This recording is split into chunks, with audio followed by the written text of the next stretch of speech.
Good morning, my class 8 student. We had already started force and pressure chapter, and first part of the chapter, that is from the beginning up to turning effect of force, we had already completed. So this is the second part of that chapter, and in this video what we are going to discuss first regarding the unit of turning effect force or moment of force, and then pressure, all the application related pressure. So let's begin with the chapter. See, moment of force or turning effect of force, as I said earlier, when an object is rotating or turning about its pivot. Pivot means a midpoint or a point through which it will rotate. So what will be the value? Value will be force into the distance. Distance means which kind of distance? The perpendicular distance from the pivot. I am just giving you a small recapitulation.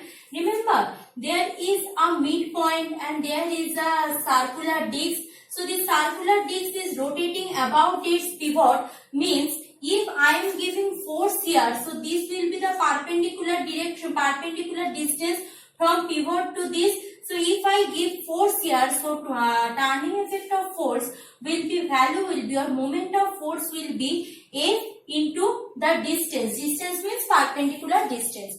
So here what is my main concern? What will be the value of the, what will be the unit?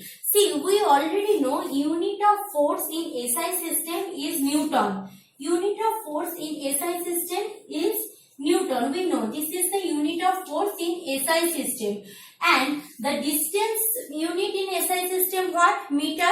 So for distance I am getting meter. So for turning effect of force, what will be the unit? So SI unit will be equal to Newton meter. SI unit will be equal to Newton meter. So obviously CGS unit, very easy. So in place of in case of CGS, what I will replace? So Newton will be replaced by dyne and meter will be replaced by centimeter. So these are the unit for turning effect of force. So this is the SI unit, force into displacement. So perpendicular distance, force into perpendicular distance. So Newton is for force and meter is for perpendicular distance. The same goes for the CGS system also. Dyne for force and centimeter for the perpendicular distance.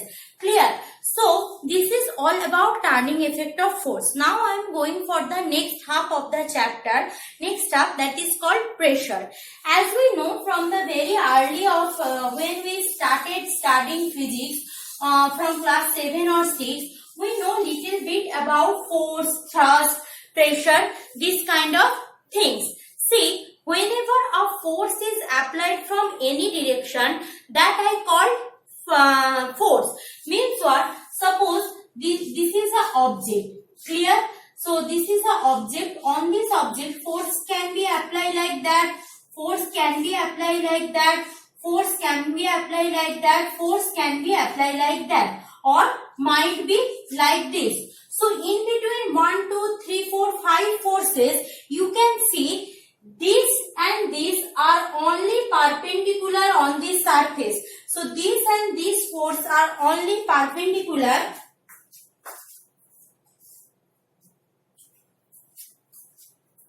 These and these force are only perpendicular on the surface. So others are also force, but these two force has a special name. This name is called thrust. Means the perpendicular force acting on a surface, that is called thrust. So thrust is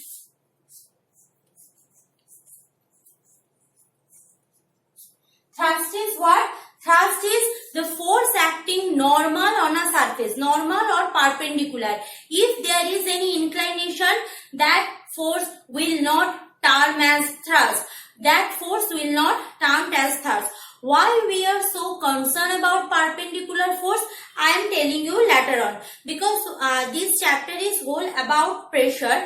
Pressure is concerned about the perpendicular force or normal reacting force. Force can be from any direction, but thrust means the perpendicular or normal acting force. Keep it in mind.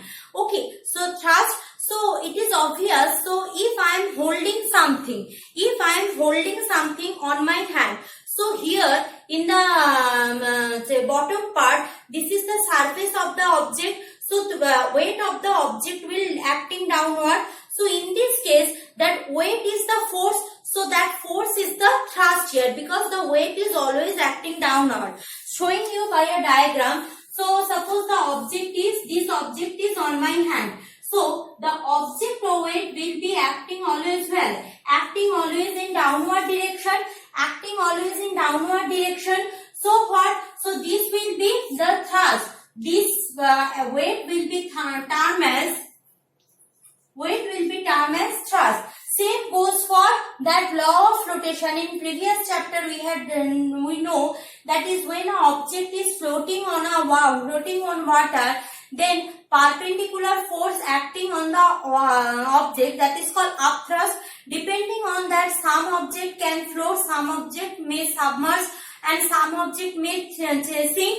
So that is also another kind of force which is acting upward direction. This is also thrust. This is also thrust. This is not thrust. This term as thrust. This term as upthrust. Clear? This is called thrust. What will be the unit of thrust? Same unit for force. What means Newton. Newton will be unit for thrust. Newton goes for SI and dyne for what? Newton goes for SI and dyne for what? Dyne for CGS system. So that's all about thrust. So we know pretty well about the thrust. Now I am giving you a normal example. See, suppose you are holding an object like this. You are holding an object like this and you are holding an object like this. Clear? For both the cases, the applied thrusts are same. For both the case, applied downward thrust are same. Why? Because for both the cases, why I am telling applied downward thrust are same? Because whenever I am concerned with the downward thrust means what? The total weight acting normal, perpendicular towards the gravity. So that is the thrust here. But if I concern about upthrust, then that obviously depend on the surface area. Means if I keep on water this object like this or keep the object like this on water, both will not have